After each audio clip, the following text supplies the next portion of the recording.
Hello, hello. Welcome to our live stream. How are all of you doing? Today Hello, I have with people. me Omar again, and thank you so much, Omar, for joining us. We'll be talking about a very interesting topic that we have seen a lot of questions about, and I think we mentioned it at the end of last live stream as well that we'd be chatting about scaling at n8n. So Yeah, really excited to hear and see how we can scale your n8n instance step by step. definitely. Thank you for inviting me again. It's an honor to be here talking about n8n once again. It's amazing to share some thoughts to our audience and to our viewers. And yes, we'll be talking about scaling n8n, which is very exciting. It's something we have been working on a lot lately, and we have some very interesting releases. And we'll be explaining. It's very interesting because we'll be talking about some of the internals about how n8n works, how we're working on it, how it's evolving. So it's going to be a very interesting talk, both to technical and non-technical people. As always, you're trying to keep it as simple as possible for everyone to understand. But inevitably, we'll be talking a bit more technical, and it's going to be interesting for everyone to learn a little bit. So I hope it's very insightful for everybody. Awesome. So basically, today we'll be taking a peek under the hood to see how the engine functions, right? Exactly. So we're not actually looking at the code necessarily, but we'll be running stuff and understanding some concepts behind how n8n is designed, its internals, what are the machine parts, so how they interact and how they behave. So there's going to be a lot of interesting learnings today. Awesome. And before we get started, so Omar, let me share your LinkedIn on Hmm. the chat so that people who want to connect with you can send you a connection request as well. And Sure. yeah, Omar and I are joining from Berlin today, and I'm really curious to know where you're joining us from today. So please share in the chat, say hi. We'd love to know what are you looking for today and where you're joining us from. So I already see a message from Harshil who says, hey, Harshil. He also says, excited to learn. We are very happy that you could join us today. And while we are looking at all this, Omar, can you tell us a fun fact about yourself? Oh, you got me in this one. A fun fact. Well, there's one thing actually. As a developer, we usually drink a lot of coffee. I'm not the coffee type because my stomach hurts sometimes, so I almost quit coffee. But this thing about the coffee is the caffeine, and even if I drink a lot of caffeine or any sort of energetic drink, still I can sleep in like 30 seconds usually, and that's something that drives my wife completely crazy because she takes a long while to sleep. So we're usually talking in bed, maybe a thoughtful conversation, sometimes about politics and things like that. And okay, it's time to sleep for me. I just take off the glasses, turn to the side, and sometimes in 6 or 7 seconds I'm snoring and she gets completely nuts because it usually takes us like 2 hours almost to sleep. So yeah, that's interesting. And that's one interesting thing because it's something that I learned from the time, uh, that it's all about thinking about my breathing. So it's almost like meditating. I think about my breathing, I relax my body, and voila, I'm sleeping.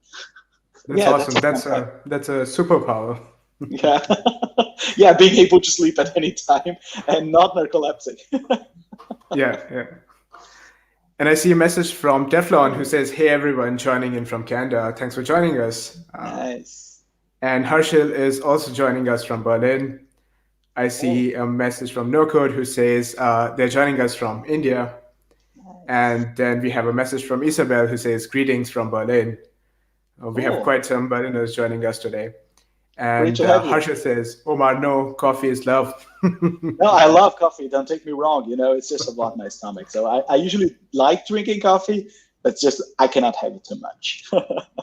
But I love coffee. Like almost every day in the morning, I'll have a cup of coffee, but I mix it with milk just so that my stomach doesn't bit me, doesn't hit me so hard.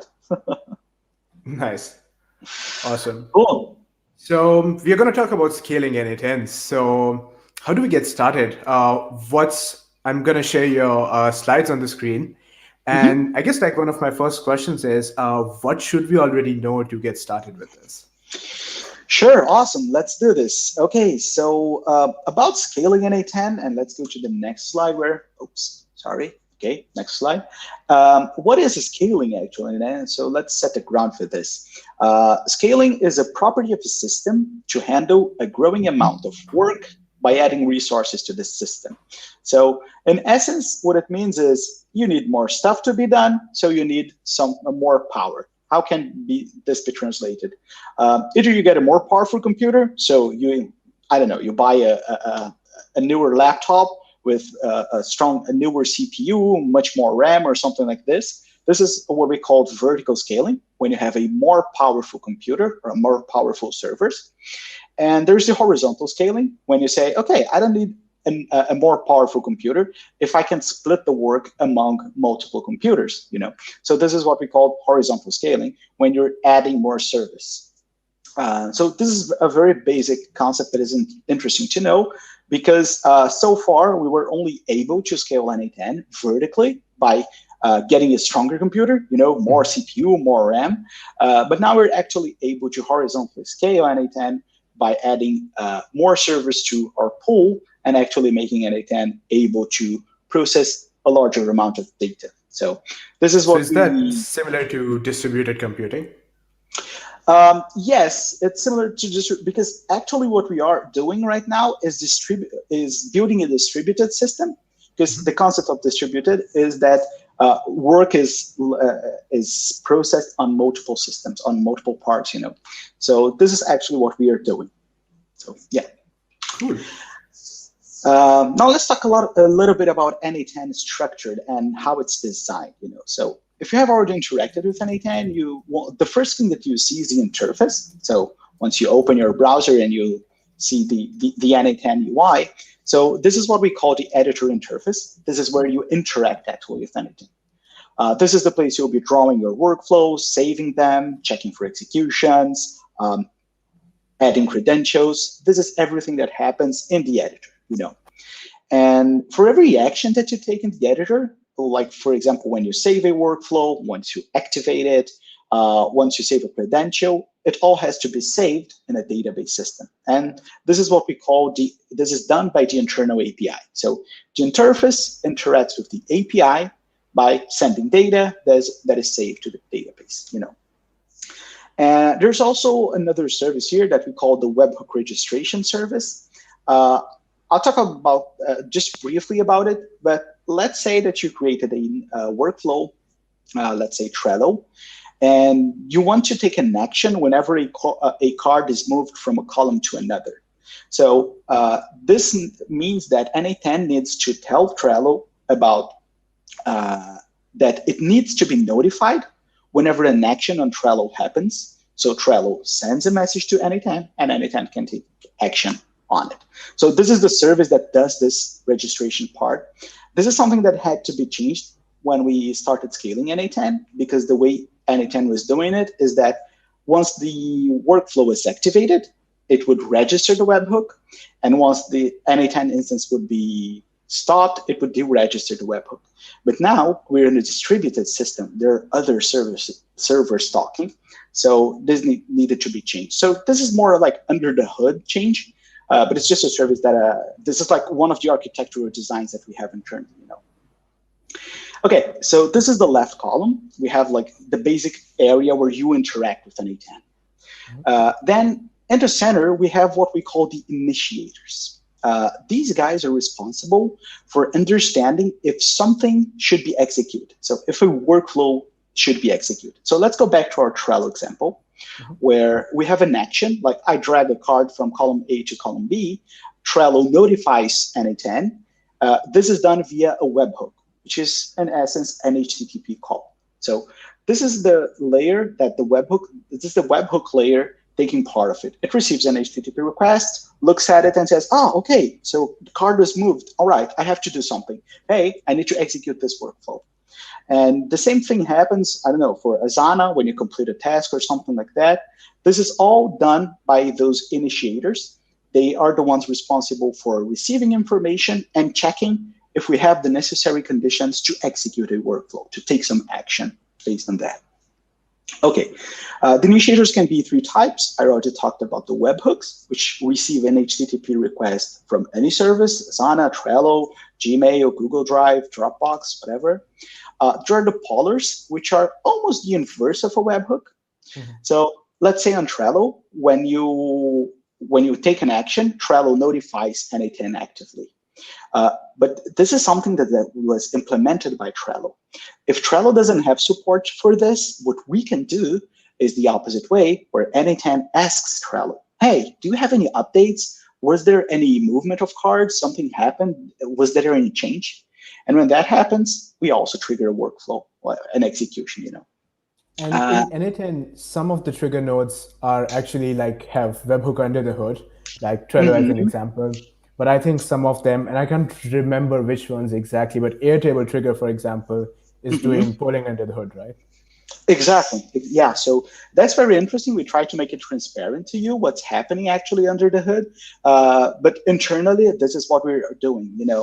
We need a way to see that there were updates, that there is a condition for us to execute a workflow, and this is done by the initiators. And the trigger, the ones in the top of the middle column, are the ones that are everything that is not something that we can poll for information and something that is not actively notified to us by an HTTP request. For example, trigger interval nodes or crons. So these nodes, for example, they are time-based. So there's no external event that happens and needs to execute something. So this is the example of a trigger type of node, So this is the middle column, where we call the initiators. So these are the guys that actually check for the necessary conditions to start a workflow. And lastly, we have the guys doing the heavy lifting, which are the workers. So we can have, right now, we are allowing to have multiple worker instances. So you can have as many as you want, so you can spread the load. So if we have a look at a workflow, for example, you have the start nodes and all the trigger nodes possible, and you have all the others. So the column in the middle is the one that deals with the trigger nodes, and all the other nodes, which are not triggers, will be processed by the workers. So this is how we separated this, I hope it was clear. If it's not clear, please feel free to share your questions in the chat. Cool. So let's take maybe 2 minutes, because I think this is a crucial part of understanding of this whole scaling your n8n instance. So in case you have any questions, please share them in the chat and we'll answer them right away. And while we wait for our audience to sort of come in with questions, I had a few questions for you. So does that mean that, so what essentially are workers? Are these Node.js threads? Are these processes? What are these? Okay, so they are actually processes. They can actually be completely separate, running in a completely separate server. So let's say you're using your cloud service, Amazon, for instance, and you have one server running what we call the main n8n process, and you can have multiple servers, let's say EC2 instances, or even Docker containers if you're running in Kubernetes, that are worker instances, and they are actually doing the job. So we'll be showcasing this in a minute, and I hope it makes it all a lot clearer to you. But what happens is that we can have one single main instance generating jobs for a multitude of workers. So they're actually Node.js processes, yes, and they can be running anywhere as long as they can share some information, and we'll be talking about that in a second too. Cool. So I see a question come in from NoCode who asks, so triggers never involve an external service? Not necessarily. Let's say there is one trigger in n8n, for example, which is the AMPQ queue system. So these, for example, are triggered on an external service, which is a queue system. But this is not handled by an HTTP call in any way. So it's not something that we poll for using an HTTP call. And this is not also a webhook. It's more of a socket thing or a specific driver. I don't know exactly how it works. But in the end, this is an example of a node that is a trigger node. It happens based on an external event as well. but they're not necessarily the case. So anything that is actually not related to an HTTP request, be it polling or webhook, is actually a trigger. Got it. And I remember, like, because I worked a bit on the Kafka node. So I worked on the Kafka node, and one of our colleagues worked on the Kafka trigger node. So for that, we had to sort of include, I can't remember the exact name. Maybe it was Kafka Connect, so Node.js library. And then we were sort of talking with it. So it was following the protocol that Kafka follows. So not an external service, but yeah. Then I see another question coming in from Teflon Dude, who asks, how many workers does the standard installation of n8n have? Okay, so for a regular installation, you're actually having everything bundled as one. So you have both the main server and all the initiators and all workers in a single process. So you have everything bundled together. So let's say that you run via Docker run n8n-io/n8n. You have the n8n instance running. It runs with everything bundled together. And the same thing when you start n8n in your computer, either via npx or if you have downloaded the repository, installed the packages, and started it, it all comes with everything bundled together.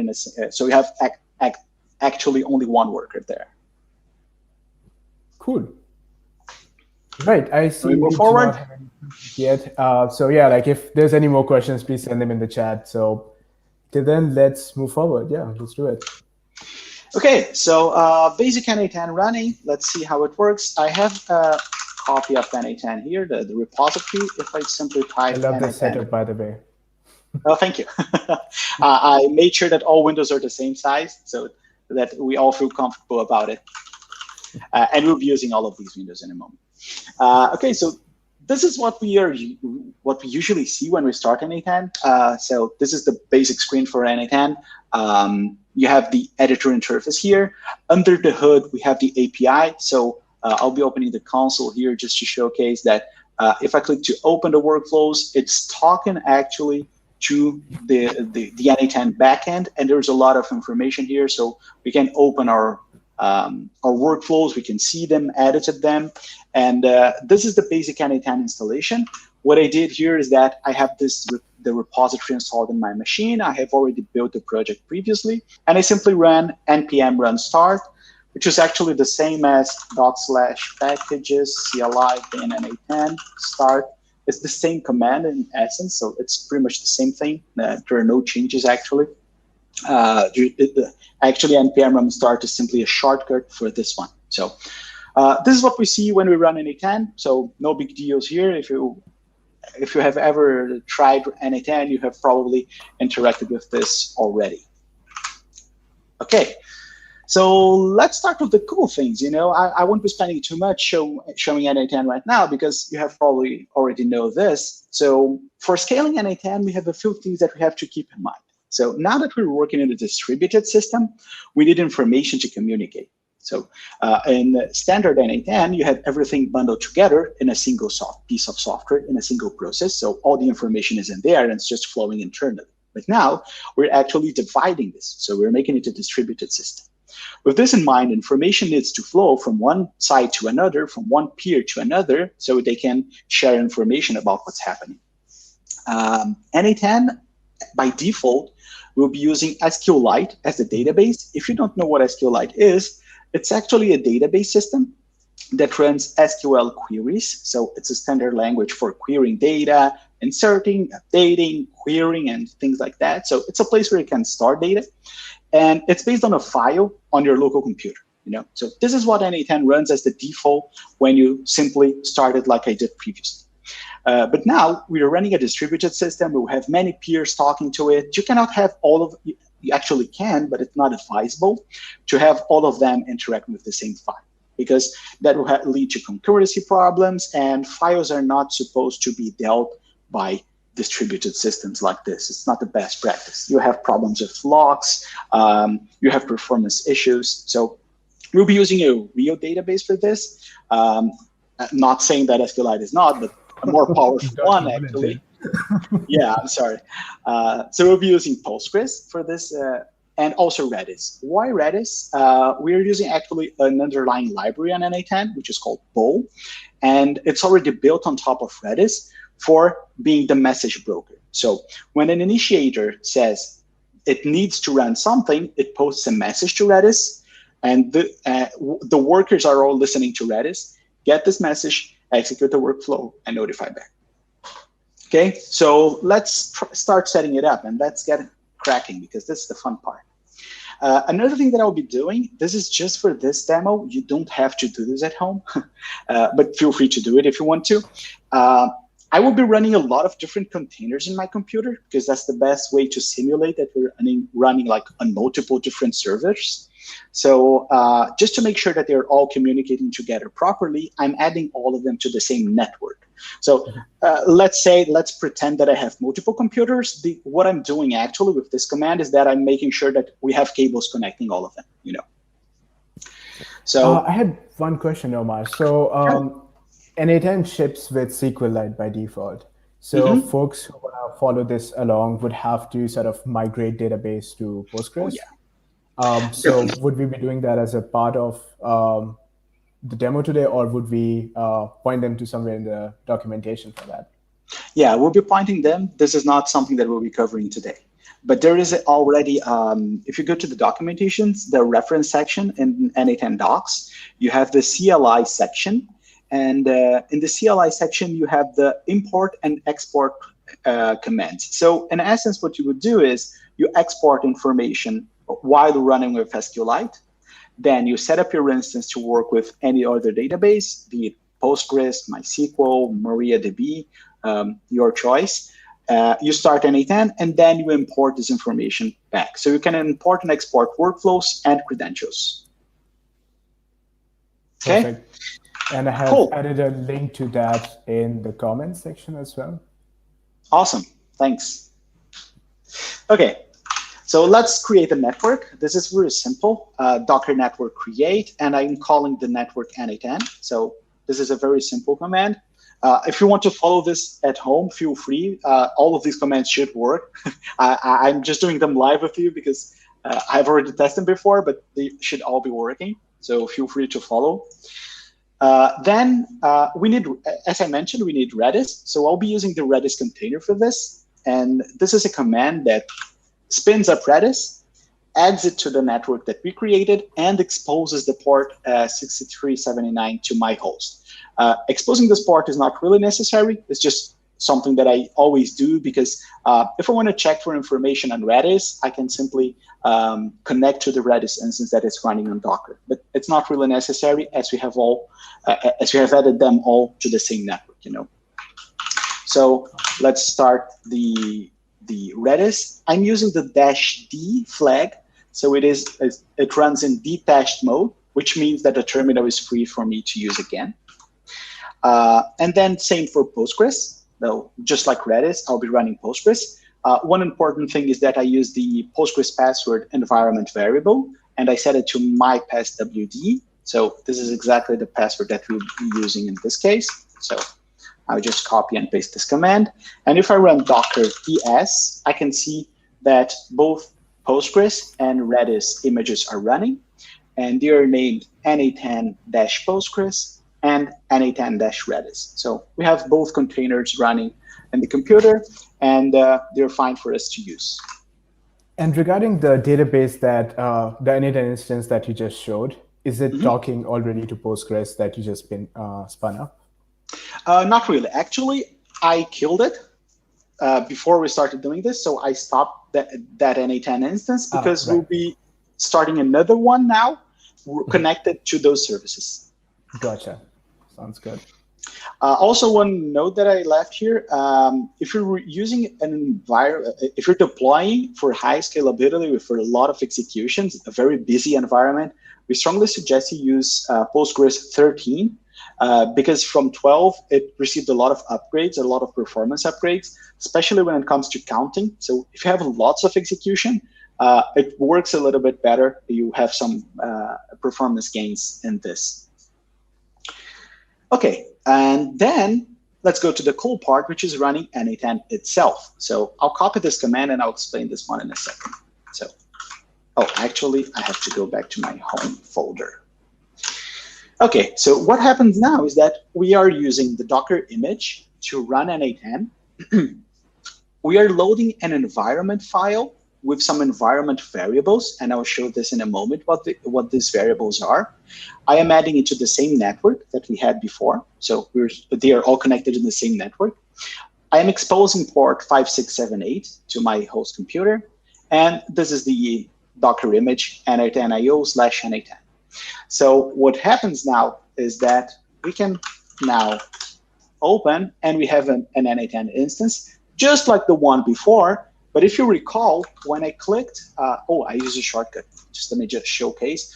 If you go to this menu and click open, you see that there are no workflows here. And in that previous instance, I had a lot of workflows running because that's another instance that was connected to my SQLite file. And this one is connected to Postgres, which is a brand new database. It's completely empty. So it was just born right now. So this one is completely empty. And let's go back to our presentation, where I will tell you what is in that file. So if you check this command here, like we're using an environment file, I added it to .n8n folder, which is inside my home folder. So it's a hidden folder where n8n keeps its information. I just created a file there and added some information. Let me just open it here. And folks could equally like create this maybe, and this doesn't ship with n8n, does it? What do you mean, like Docker? I mean the q.env file. Oh no, it doesn't. Like this was one I created. Yeah. So let's say if I want to run this setup, I could equally create this file on my desktop and run Docker from there as well. Okay. Exactly. Like you have to point to this file. So this is why I switched to my home folder now, because this is exactly where the file is. So I'm /home crimble, and there's a folder called .n8n, and this is where I have the environment variables file. And if I check what is inside this file, we'll see some information here. I'll go back to the presentation because the font's a little bit bigger. So database type, I'm telling n8n that the database it will be using is a PostgreSDB. I'm also telling n8n that the host is n8n-postgres. And this is important because this is the command that we used here. This is the name, actually. So I named the container as n8n-postgres. So this is the same information. This is relevant because they are all in the same network. And because they're in the same networks, the name actually act as the links for these. Okay? And the password is mypasswd, the same one that we use on that command. The username, the database name is Postgres. This is the default database that comes when you start Postgres. I could create a database, for example, called n8n and switch to that one. I just left the default settings. And there are two very interesting points here.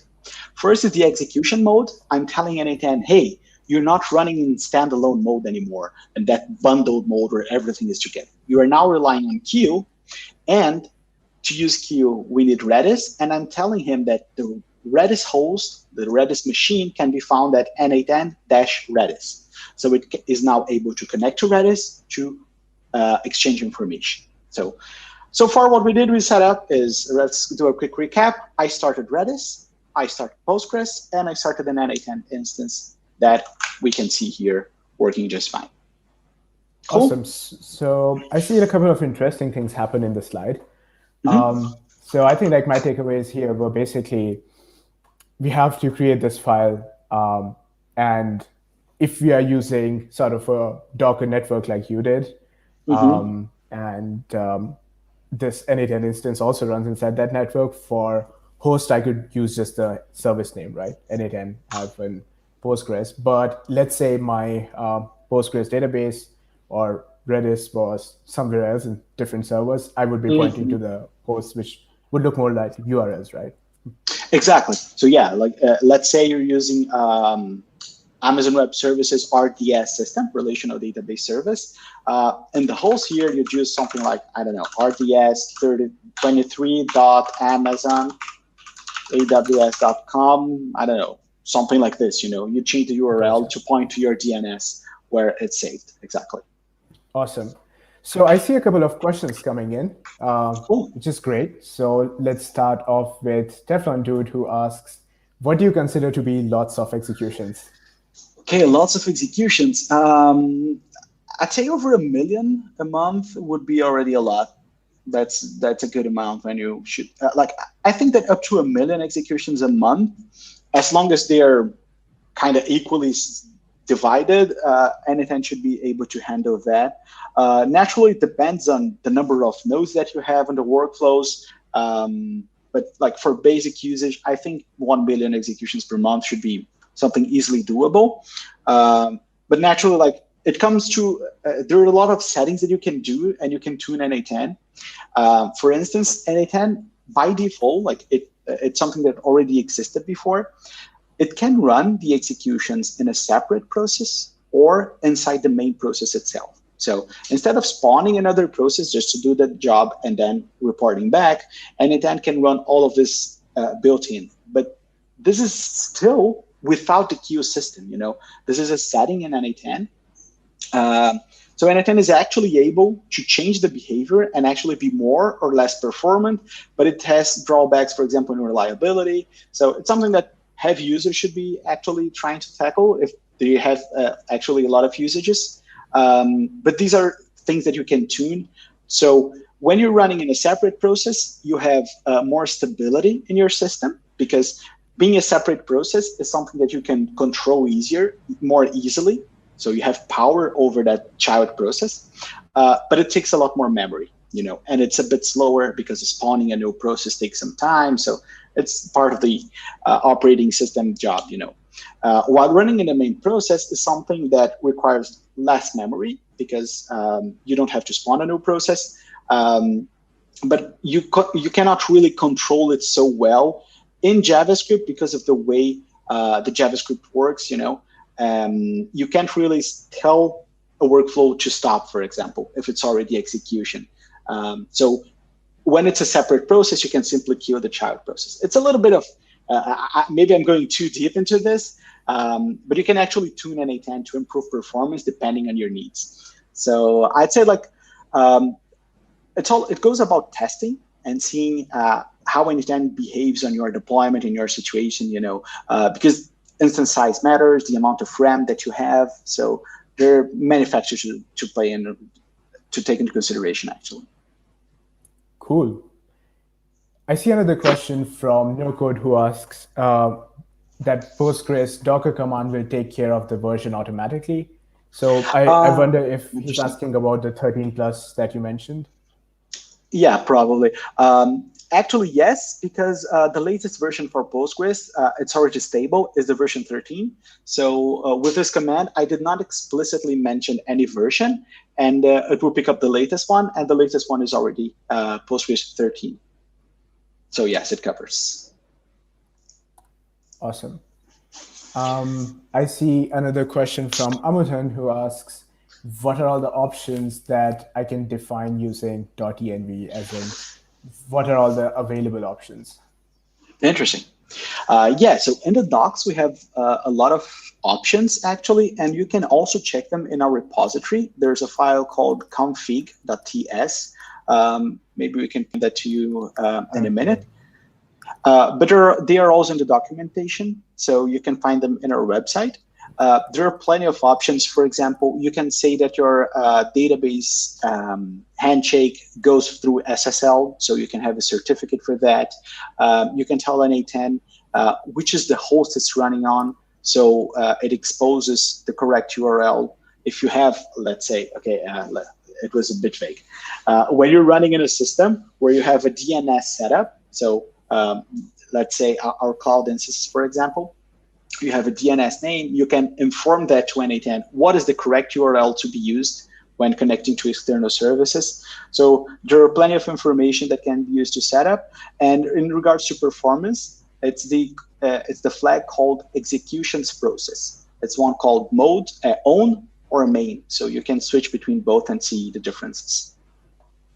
I hope that was clear. So there are a lot of things to talk about, so I don't want to spend too much time, but I don't want to have a vague answer to you.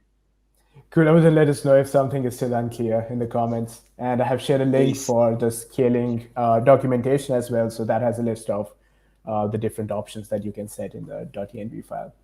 And then I see one last question from Teflon Dude, who asks, since the .env file is passing environment variables through to the Docker instance, could these values be set using export commands in the user profile?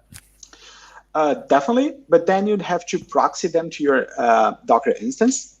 So let's have a look at the terminal just for a second. If I use export name equals Omar here, and I use env, for example, I'll see env is a command that displays all my environment variables. We can see that name is called Omar here. And when I use docker run for any command, if I simply use, if I'm not mistaken, it's --env, and I use name without setting a value. So if I use this, name equals Tanay, the Docker container will have an environment variable called name with the value Tanay. But if I simply omit the value, it's going to use the name which is in my computer. So you can use that from your own profile and simply proxy it to the Docker container. So that's also an option. Awesome. And I see Amazon wrote back, thank you. So I guess that answers his question as well. And one last question from Teflon Dude is the value of qpull Redis host dependent on DNS name? Could it be an IP? It can be an IP, sure, no problems. I'm just using names because inside Docker, actually the containers will have internal IPs, but using those names makes the Docker networking interface deal with those names and handle them to IPs internally and resolve this, so I don't have to worry about this. But I could maybe search for the IP internally and do that, but that's a lot more work. But yes, and also if you have separate computers in the same network, so I'm talking to you from my laptop, but I am showcasing the presentation from my desktop computer. So there are two separate computers. I could use the internal IP network, for example. So yes, that should work. It accepts both DNS names, host names, and IPs. Awesome. Sounds great. And that's all we have for questions right now. If you have any other questions, please drop them in the comments. So I guess we could continue then. Sure, awesome. So we can already see our n8n instance. And if we browse to localhost 5678, this is the one we have here. Let me close this other tab. And we can see that the instance is running. And I have already prepared this workflow for us. And if you want to check this workflow, it's also available in our website in the workflow section. I think tonight we'll be adding that to you in a moment. And you can also see, so it's a very basic workflow. All it does, it contains two different types of triggers. One of them is interval based, so it's a time-based interval trigger. Every 1 second, it will start an execution. And the other one is a webhook. Whenever it receives an HTTP request, it will start an execution as well. The interesting thing is that for both of these, they will be executing and they will be leading to the same node, which is a function node. And the output is pretty simple. We are just returning a simple object with name Omar, age 34, city Berlin. And there is one tricky and interesting thing here. Console log execution is working. Why did I add this? Usually, if you do something like this, let's say in my computer here, in the console, I do console.log. Hey, I'll have this information being printed to my console. But actually, this code will be executed in n8n's backend. So the backend will do this. And what is the console for the backend? It's actually the terminal. So that's one interesting thing that we'll see in a second. And you'll get to, it will help us illustrate what's going to happen. Okay, so I will pause the interval though just a second, just so we can see it more properly. I'll get the URL for this webhook, and I'll activate it. Oh, I need to save it. Interval webhook workflow. Oops, there's a typo. Okay, I'm sorry. Activate this button. Okay, so now we have the workflow active, and it should be able to receive HTTP requests. So if I try to open this, nothing happens. Oh, hell. Why would that happen? Well, it was actually expected, because now we told n8n that it should be running on queue systems. So what it did is that it received an HTTP request, and if you go back to the presentation, and we check this, something happened here in the webhook. It receives a request. It looked at the request and said, oh, okay, this is valid. I have to run an execution. And it posts a message to Redis, and it's waiting for a worker, but we never started a worker. So let's do this. So what will happen is that we'll be stuck waiting for the job to execute until we start one of the worker processes. Okay, so let's do this. Now that where were we? Here we are. Okay, now is the time to start the worker process. It's a command very similar to the one we used before. We are running the same Docker image, n8n.io/n8n. I'm just naming it differently. It's now called n8n-worker1. It uses the same environment file. Why? Because it needs to connect to the same Redis instance and to the same database instance. This is a shared resource from all of our processes, all of our containers, and it's connected to the same network. One last slight difference is that I'm overriding the command that is being used in this container. So instead of using the regular n8n command, which starts this, that we know, it's starting the worker process. So it's doing a slightly different job. How similar is the worker process to if it was just running n8n? So is it something like n8n running without the editor UI in a headless mode, or does the worker look a bit more different? It's a bit more different, but in essence, that's pretty much it. Like we took one part from the n8n start command and took it apart and created the worker. So it has a lot of similarities between them, but yes, it doesn't contain the interface UI. It doesn't contain all of the initiators layers. It doesn't have the webhooks registration, for example. So it's only the working part actually that's running in there. Gotcha. Okay, so let's do this. Let's run this worker. As you can see, in this window, we have started with ID 1. So this is the first message that was ever posted to this Redis instance. And it started with ID 1. And the first worker started. What it did is it found something in the queue, which is job ID 1. This is naturally a coincidence because everything is first ID. So workflow ID 1 and execution ID 1. And then we have a cool message. Execution is working. If you recall, what is this? Let's have a look. It's this information. So let's say chat says hi. And let's save it. And let's refresh this screen. It says chat says hi. So I did this so you can realize that when I was interacting with n8n instance, I am actually talking to this container, which is the one running n8n core. But when the execution itself happens, it's happening in this container, which is another one, you know. So what happened under the hood is that this guy sent a message to Redis. This guy received the message, says, okay, I know the workflow ID and I know the execution ID. Let me get this information from the database. Oh, okay, I have some information about how to execute this. Now I know how to do my job. It does what it has to do, saves this information, tells the broker, which is Redis, hey, finish my job. And this guy gets notified about it. And then I finally get this information back in my browser. So on port 5678, which is n8n's main process. Now, the cool thing is we can have another one. So let's start a worker 2. Why not? So there's another worker now. This one is also ready. And if I just come here and I refresh, it came to this one. If I refresh again, it's now here. And the cool thing is that, remember that I added an interval node here. So let me just click unpause this one and save. And you'll see that this guy is generating a lot of jobs. So this guy is actually posting messages to Redis.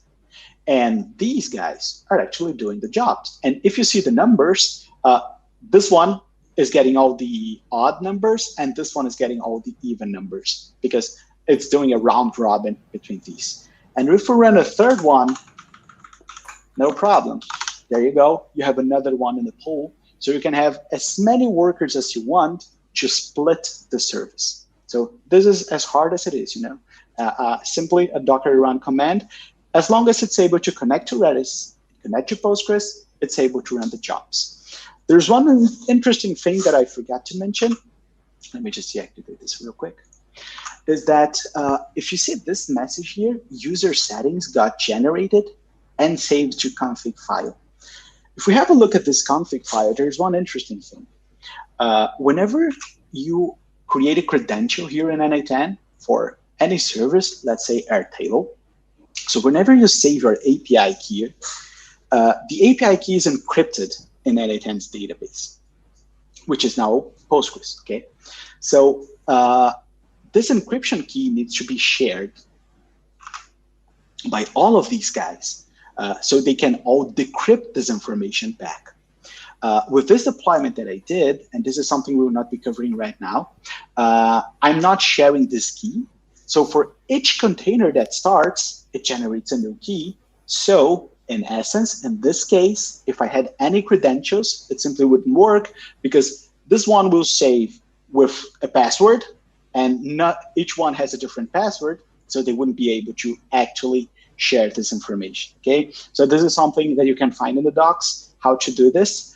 Actually, you can't at this moment, but we'll be adding this information too, so you can see how to share this encryption key, because it's very important that it's the same one for all of the different processes. Was that clear what happened here? Send me questions if you have. Cool. So yeah, let's take a 2-minute break and wait for our lovely audience to send in some questions. And meanwhile, I see already a comment from Teflon Dude who said, awesome tip using the console command. Yeah, I use it a lot for debugging. There are some interesting things that I do sometimes. Let's say I have a very complex workflow here where I have a lot of information happening. For example, let's say that I have set up more information, and there's, I don't know, let's say I posted somewhere. But one cool thing that I like doing sometimes is that I use this one, console.log items, and I continue to workflow. So what this guy did actually, what this node did, is it printed the information back to the console and simply returned the same information. So it did not make any change to what it received, but it actually allows me to, during execution, see what was happening under the hood. You can naturally, after the execution finishes, you can open the executions and see what happened in each of the nodes. But this is another trick that I do sometimes when I need to see what's happening internally in between the nodes. So this is very interesting, but a very interesting use case for the console log messages. Awesome. This is naturally while developing, while changing stuff inside n8n core. I had one question. So how many workers can you create? Oh, well, actually, as much as your budget allows you to. If your credit card's got a very good limit, you can spin up the whole AWS. But actually, no, I was just kidding. There are some limitations because right now what we are doing is that we are using the main process communicate to those workers. So we have bus that's used in computing, but we have a broker in the middle, which is a Redis, and we also have the database instance. And these ones need to be able to handle the load from about increasing this, because in theory, with this that we did, we can already scale the amount of jobs that n8n can handle infinitely. But remember that we still have a single main process. And if we have a look at the design, we still have triggers and pollers and webhooks. Like if you see, like all of this is still happening. Actually, none of this. Let me select them properly. Okay. Anyway, we have all of this still happening in the main process, So this guy is still not scalable. It's a single instance, and it's doing some of the job. It's the lighter part of the job, but if this guy's alone. And actually, the triggers and the pollers are still running inside the main process. And this is not something that we can scale at this moment. So this is something that we're working on. We'll showcase in a moment how to scale this part too, the webhooks. But increasing the amount of workload that you have will increase the amount of information being transferred through Redis and through your database. So you need to make sure that these are also scaling accordingly so that you can handle all the load. Cool. So awesome. Also, I see a couple of questions coming in. So I see one question from No Code who asks, the server that you first ran for n8n start, that doesn't have a worker inbuilt? Yes, it does. Actually, you mean this, let me just stop them all for a moment.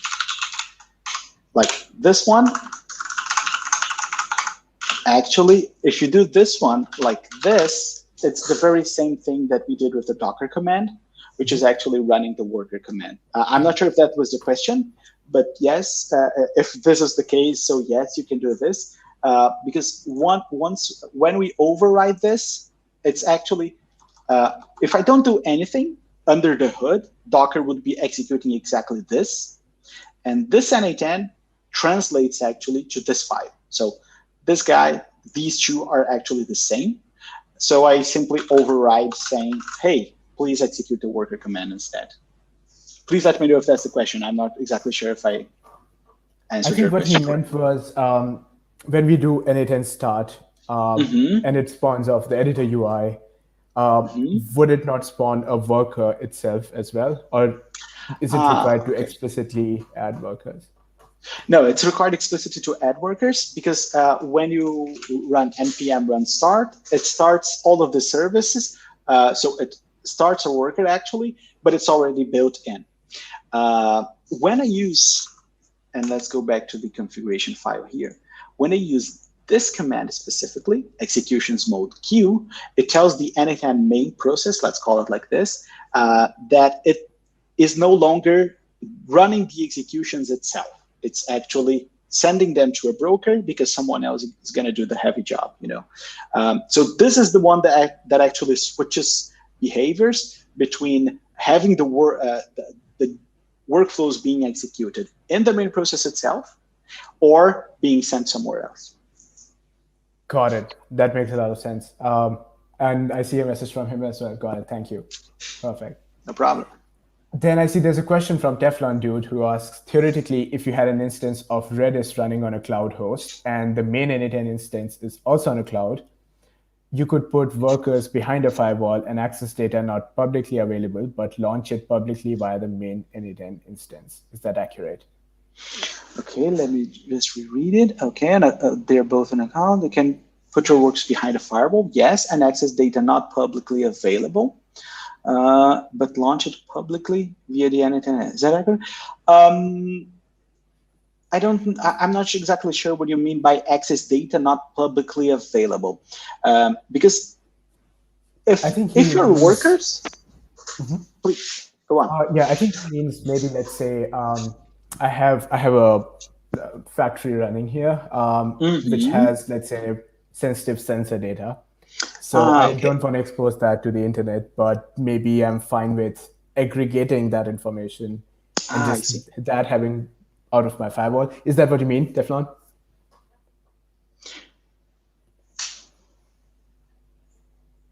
Okay. So if that is the case, what do you think? Yeah, definitely. Then in this case, yes, you can have your servers behind a firewall. You can have only the main instance being publicly available if that's what you want to. But also, like now that you have a firewall, if you want, you can also restrict access to that one. And definitely have access to your private resources that are inside your network, for example, safe behind your firewall, so that, yes, your workers can actually access this private data, as long as they're able to connect to Redis and Postgres, and they don't need to have to be inside your private network. They can be, for example, in another network that is not public. But yes, that can happen. Cool. Oh yes, workers behind firewall can access data behind a firewall. Yes, exactly. As long as they're network reachable in the network, that should be working fine. Awesome. And then I see a question from Avadhan who asks, is there an upper limit to the number of workers that can be used? How do I scale the editor UI? Along these lines, would I just be able to use a Redis and Postgres cluster for very large deployments? Okay, an upper limit to the number of workers that can be used. To be honest, I tested only up to 7 or 8 workers, and it was all working fine, but I tested this on my computer. I'm still planning to running some of these tests in a cloud infrastructure, actually with plenty of servers. But so far, I did not have any issues running with 7, 8 workers. And CPU usage was really low because all of these processors are so lightweight. About how to scaling the editor UI. This is actually not possible at the moment, but at the same time, this is like one of the reasons why we took this approach. Because when you think about scaling n8n, actually the heavy job is being executed here in the workers and here in the webhooks. Because this is the most busy part. Because let's say these guys are actually doing the job of connecting to third-party services, checking for conditions, waiting for something to happen, updating an Airtable structure, posting something to Trello, uploading a file to Dropbox. All of these actions are happening here. So this is where you need a lot of power, and also the webhooks that are coming from the network, because this is where actually you have the workload generation, because you have notifications coming. You have to look at them, decide if there is something to do, and execute something based on that event that happened. The pollers and triggers are also relevant, but they have a much lesser impact. And also, if I'm not mistaken, like triggers, I think we have like 9 triggers only in all n8n, and pollers, I think there are 7. So by the number of nodes, they're just a very small number actually. And this is where actually the heavy work is happening, in these 2 rightmost columns.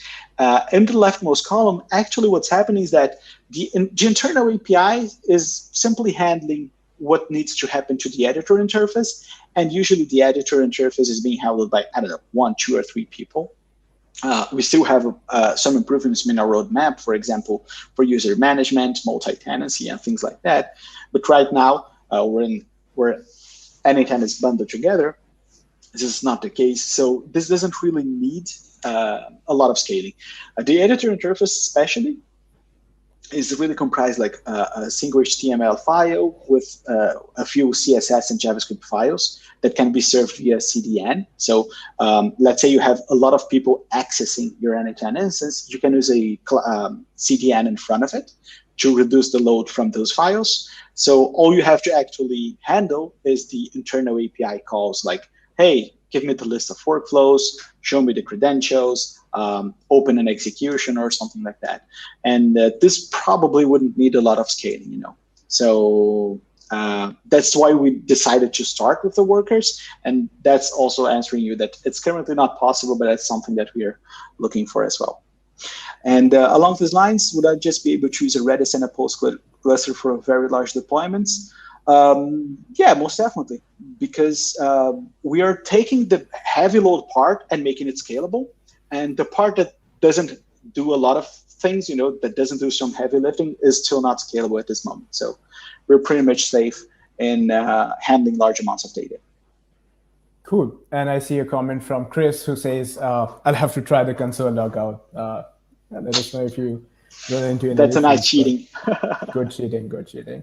Awesome. So before we get to the next question, shall we take a look at the next segment? Sure, let's do it. Okay, so let's just restart these. So let me just, okay, now that I have already started the container, I just stopped it. I'll just talk with ps-a. Let me find this one, by grep n8n, just to filter the ones that we want. So exited 8 minutes ago. I just wanted to remember the name. Where is it? Worker 3, worker 2, worker 1, worker main. Okay. Docker start worker main, n8n main. Same here, Docker start n8n-worker 1. And, okay. And Docker start n8n-worker2. And I'm not starting the third worker because I'll be using this window for something else. So we are back. And well, now that I've, the first time I ran it, I did not run the command with the -d because I didn't want it to be detached. I want it to be actually attached to my terminal. But now when I start it, it simply goes off. So I can use docker logs -f n8n-main, and I can see the logs back. So let's do the same here, docker logs -f. Another interesting trick that I like using sometimes is that I want this name, which is the last segment from the previous command. So you can use $_. It's copy. It copies the previous command. So docker logs -f $9. Okay. So let's just go back to the workflow and activate it again, just to make sure that it's all working and we can see information here. Awesome. Gold. Okay, we can deactivate this one now. Next segment. Okay, we're almost out of time, so I'll speed up a little bit because that's the last segment. Worker processes, we have already done that. So what we did so far is that we scaled this rightmost columns, the one that does all the heavy jobs. And now the second most busy part in n8n is the webhooks, and this is the one that we also worked on. And we can use pretty much the same file. It's almost identical to the one that starts the workers. Instead of using worker here at the end, I'm just using webhook. So it's almost identical. There's one important and interesting thing. This is a webhook process, so it's actually listening to HTTP requests from the external world. When you're listening to requests, you need to listen to a specific port on that computer. So one thing that I did here is that the webhook processes will spawn by default listening to port 5678, which is n8n's main port. Okay, so no changes here. The only thing I did is that I mapped it to a different port on my host machine. So this command -b 5677 is that I'm saying, okay, inside the container, it thinks it's running on port 5678, and it will run like this. But on my computer, I want it to take port 5677 because 5678 is already taken by our editor interface. So this is the only relevant change here. Port and the command at the end. Once we do this, we have another process running now. And it says, just like I explained, inside the container, it thinks it's running on port 5678, but externally, it was translated to another one. And if I check here and try running port 5677, oh, I forgot to activate the workflow. I'm sorry. Let me pause this one, activate the workflow, and ta-da, there we go. What happened now is that we get the error on the first execution that I did because the workflow was not active yet. Once I activated it, it started the execution 61, which started in this webhook process. And the actual job happened here. So now we don't have this request going through the main process. Actually, the main process doesn't even know that this request happened. So if I refresh it, you'll see 62 and 62. And you don't have 62 in the main process. It's completely unaware of this execution because we have received an HTTP call in another place, in another process, in another container that is completely separate from the main process. It did what it had to do, communicate to Redis, to the database, split the job. The workers did what they had to do, and we did not bother the main process with this information. So this is another layer of scaling n8n. And just like I did here, invoking this URL, it could be, for example, a webhook from GitHub, from the Trello. And that first example, when we said about changing a card from a column, this webhook could be fired and arrive to and be delivered to the webhook instance. And so one interesting thing is that this is a process that runs only webhooks. So if I try to open the interface here, it doesn't have it, because it intentionally is a lighter process. It doesn't have the editor interface. It doesn't contain the internal API. It doesn't contain the webhook registration. It also doesn't execute jobs. All it does is handle HTTP requests, take a decision upon it, and start the workflows. So this is a very interesting thing. And if I just refreshed both tabs, and you see that we have like 63 here, 64 here, 63 here, 64 here. So they were almost paired. And this is very interesting, because now we can also scale the job that n8n is able to handle from any HTTP call, and we can scale that. So that's also very powerful. That's awesome. I see another reason to get myself a Raspberry Pi cluster. Interesting. Yeah, that's going to be fun. Awesome. And okay, let me just go back to the slides a little bit. And so what we have achieved now, like with this, we have already scaled the worker instances, as many as we want, and we have already also scaled the webhook processes also as many as we wanted. So just to wrap things up a little bit, and we can go to the questions in a moment, some important considerations about it. We need to share the same encryption key among all the servers, among all containers. That's what I mentioned about the credentials. They're all stored in the database encrypted. So the key to decrypt this information needs to be the same on all of them. We did not do this in this demo. The database and the redis need to be accessible by n8n core, by the workers, and by the webhook processes. All of them need to access this information. Sharing environment variables file makes it easy, or as Teflon Dude mentioned, adding them to your own user. That's another option as well. I use the file here, so I could simply point every time I wanted to start a process to the same file, so I don't have to replicate this. And with this information, actually, I think you have like almost all the necessary information to deploy to the Kubernetes cluster. I'm not an expert in Kubernetes myself, but definitely with all we did so far, you should be able to deploy a Kubernetes cluster with some experience about that. That's something hopefully we'll create some interesting materials about. Awesome. Cool. And without the encryption key, it still worked out because we didn't use any credentials, right? We didn't use any services. Exactly. So if I connected to a Trello account, for instance, that would work because only one of them would have the credentials and it would work properly for the others. Awesome.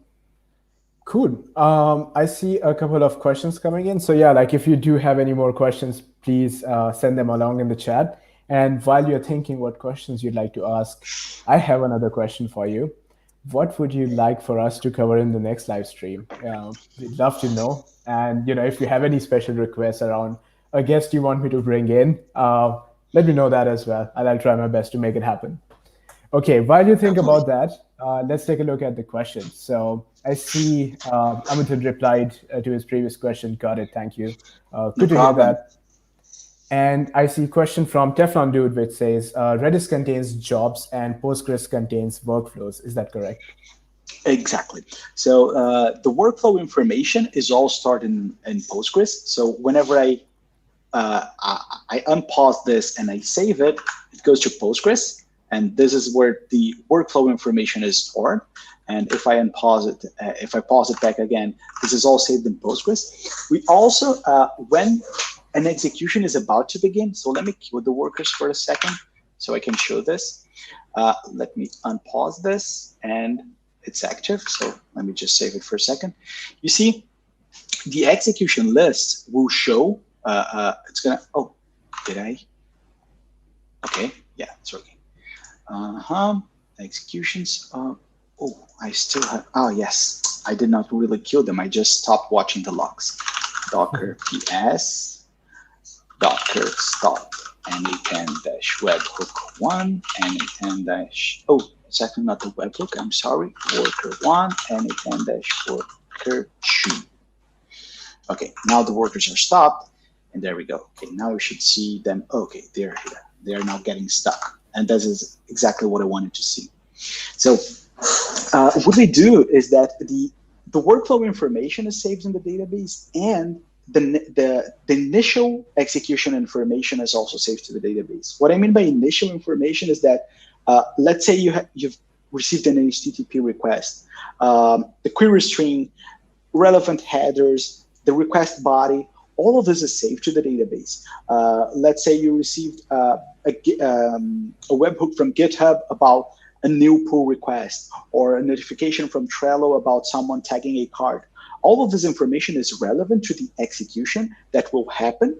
So we store all of this information as part of the execution in the database and the workflow information. So with this in hand, we post a message to the message broker saying, hey, please execute workflow, please execute the execution ID, let's say 104 is here in my screen, and post this message to the queue so that one worker can actually get this information, get the workflow data about it, glue it together, and execute the workflow itself. Awesome. Okay, I see another question from Teflon, which asks, if a worker running a workflow spawns another workflow, does that workflow get spawned on the original worker, or does this get pushed to the job queue? It's executed in the same worker, so it's not a new message posted to the queue. It's executed in the same worker. So this workflow inception works fine. There's a small caveat in this situation, because what will happen is that under the hood, and this is very specific, this is a new execution that is bound to execute, and it's happening in the same process. And it's not something that the queue knows about, and neither the main process. So it's actually something that is only bound to this specific worker. So let's say I have a workflow execution that is running in this worker. This worker started a sub workflow via the execute workflow node. So this new execution from this other workflow is only bound to this little guy. So n8n core cannot really know where is this coming from.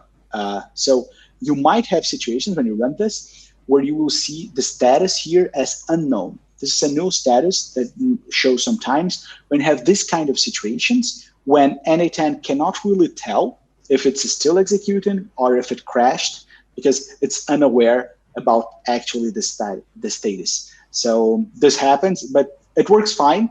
n8n will display it as unknown while it's executing, but once it finishes, it will display correctly as success or error. Cool.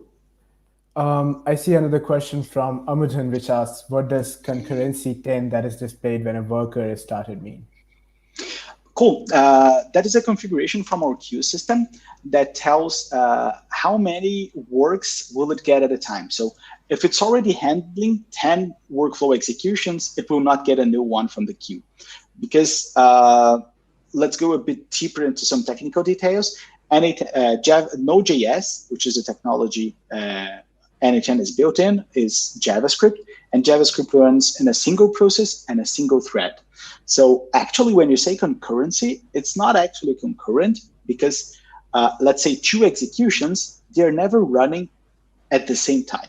What actually JavaScript does is that it pretends that they're running at the same time, but it starts running one of them, and once this one needs a pause, let's say to read something from a file or get some information, the other one runs a little bit, and the other one, and then it's actually intercalating multiple executions. So this is what it means when you say concurrency 10. It handles up to 10 jobs at a time, each one of them working once. So never you have 2 of them working together. But if you have an environment where you know that there's a lot of I/O means input and output, like reading from files, making an HTTP request, these are actions that take time to complete. And during this time, your computer is actually idle, just waiting for the answer. You can increase this number, for example. Or if you're in an environment where you're actually doing heavy computations and calculating a lot of stuff, then maybe decreasing this number can improve performance. I hope I clarified this question.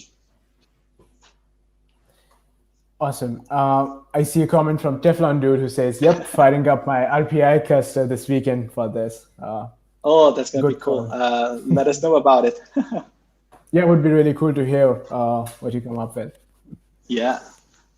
Right. Then we have a question from No Code who asks, "How do we horizontally scale workers and webhooks across servers like EC2 instances?"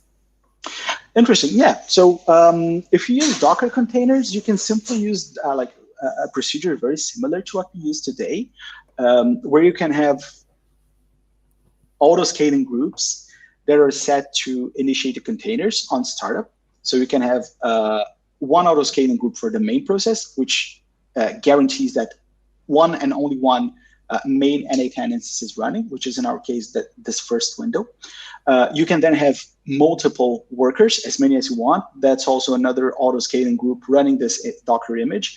Like in EC2 specifically, you would need some setup about once the instance starts, it needs to run the Docker command. But you can also use, for example, ECS, Elastic Container Service from Amazon. It's almost a Kubernetes, like very simplified, I'd say, interface. But it can, in the end, what it does, it spins EC2 instances to you on your behalf, and it manages all of them. So this is one way of actually making this work. You can have multiple clusters, multiple EC2 clusters, and multiple services running worker processes and webhook processes. I hope I clarified your question, but my suggestion would be using bare EC2 instances would require a lot of work from you, and maybe using ECS would make your life a lot easier. Awesome. Then we have one last question from Teflon Dude who asks, "Is there a way to specify which worker executes a job?" Currently, no, because the idea is to have a distributed system. So a message is posted to the queue, and any of the workers available will pick it up. It usually uses a round-robin system. And one interesting thing is that it's self-healing. So if one of the workers crashes, for example, or is unable to fulfill this request, this message remains in the queue, and it's processed by another worker. So this is something that is very interesting. As long as you have workers running, at least one actually, you always have your jobs being processed, but you cannot really route them at this time. This is, if I'm not mistaken, we did a lot of research with multiple queue systems. I believe it might be possible, but not with n8n. Like our queue system provides this, but we are not using this at this moment. But you could actually have, for example, separate pools and says, okay, like let's say I have image processing cluster. So I have messages being sent to the image processing cluster, another cluster for HTTP requests, another cluster for something else, you know. So you could have multiple clusters and pools of servers for specific workloads. But this is currently not the case. Gotcha. Awesome. I think that's the end of our questions. And if you have any other questions about this topic, or if you go offline or try out these demos that Omar mentioned, and if you have any questions, please feel free to ask them in our community forum. We have a very active community, and we'd be very happy to answer your questions over there. All right, Omar, any parting words? It was amazing spending this time with you and sharing this knowledge. I really loved answering your questions. It's great to see so much engagement. Happy to be here with you again tonight, for inviting me. And well, we've spent even 20 minutes past our time, so I hope it was very good for everyone. Awesome. Yeah, thank you so much, Omar, for presenting this in such an easy to consume way. Loved the demo setup as well. So I'm really excited to also go after the stream and try this all out. Hopefully on a Raspberry Pi cluster soon as well. And thank you all for attending, and loved all the questions, all the engagement that we saw in the live stream as well. And excited to talk to you all again next week. And please drop by the community forum if you have any questions. Right. Have a nice rest of your day. Thank you, everyone. Bye. Bye-bye, people. Thank you.